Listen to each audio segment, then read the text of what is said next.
Alright, so how often do you listen to music? Because I know that myself personally, I always have a pair of headphones with me, or I'm either in my car or my house listening to music. I am here today to inform you on the importance of music on our mental and physical health. I can speak on this topic because of my personal experiences with music in my daily life, and because I have done some research for this speech in particular on the effects of music has on our physical and mental health. I chose this topic for this audience because I know how much of an impact music has for me. So I wanted to kind of share how it can do the same for you. To understand this topic, I will be explaining three main points. The first one being that music can actually ease our anxiety and stress. The second one being that music can help restore our physical health.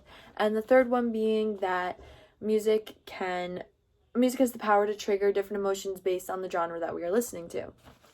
So going into our first main point, music has been proven to ease anxiety and stress. So according to Dr. David Lewis Hodgson of Mind Lab International, music actually has been shown to reduce stress and anxiety levels by 65%, which is awesome.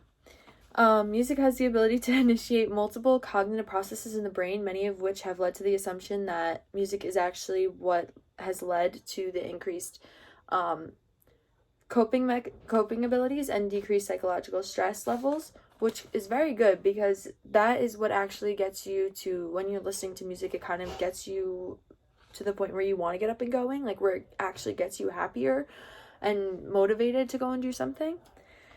It can even help you focus. For example, I like to listen to music if I'm doing homework, if I'm cleaning, if I'm doing really anything. I even listen to music while putting this speech together.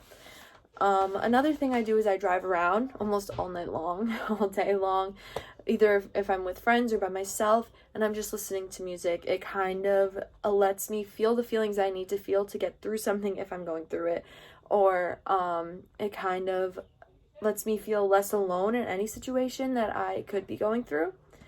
After some research, it was found that nature sounds such as rain and thunder and things of that sort, and also soft jazz, were found to be the most relaxing sounds, which is probably why there's usually those apps that you can download and help you fall asleep or meditate, and that's usually what's going on in the background. When there's rain, people love it. They can fall asleep easily.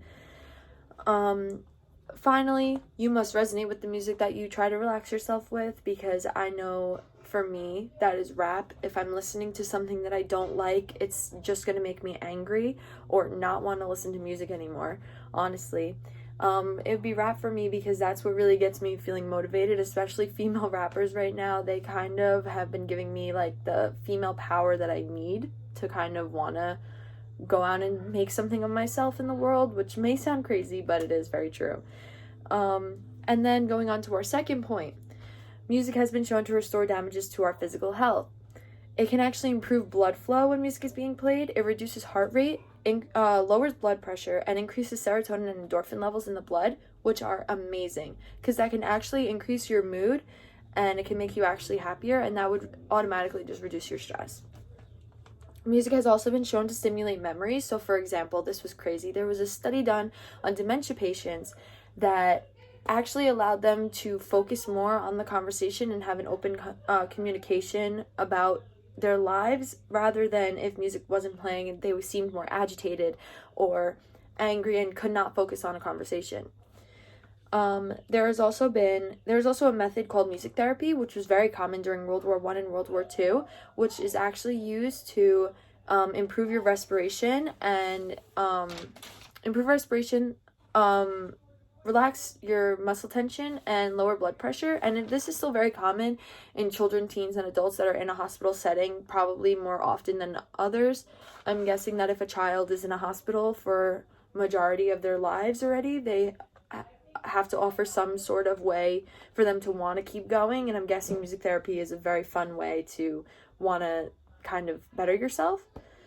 And there was actually a study done by Stanford University that stated that music seems to be able to have the same change in brain functioning as medication, which if you can do either or, I'm going to choose the more fun way. I don't know about you.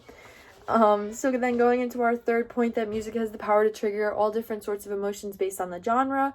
I can really relate to this point, and I'm sure many of my classmates can as well, because there is such a big shift with playlists on all music platforms.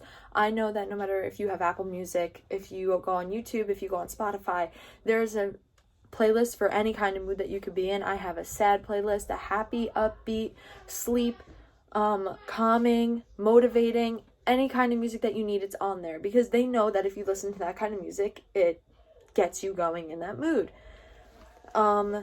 People listen to different music depending on what they're doing to try to keep them going, which is kind of what I was adding on to from the first point, is that if you're cleaning, if you're doing homework, if you're working out, it's all going to be different music that you want to listen to, because, for example, faster music kind of makes you more alert and concentrate harder, so that's what I would use to do homework or work out.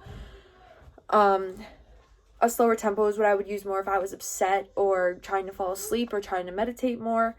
And music is just overall a big piece of causing our emotions to be elevated, no matter what the genre is or what the mood is. You most likely, if you're listening to that, like if I'm listening to a sad song, I'm most likely going to get sad, even if I was happy before listening to it. And so, in conclusion, music plays a big role in our mental and physical health every day. It can actually manipulate the brain to reduce stress and increase emotions. Without music, I know that my life, and I'm sure many of my classmates' lives, would be very different.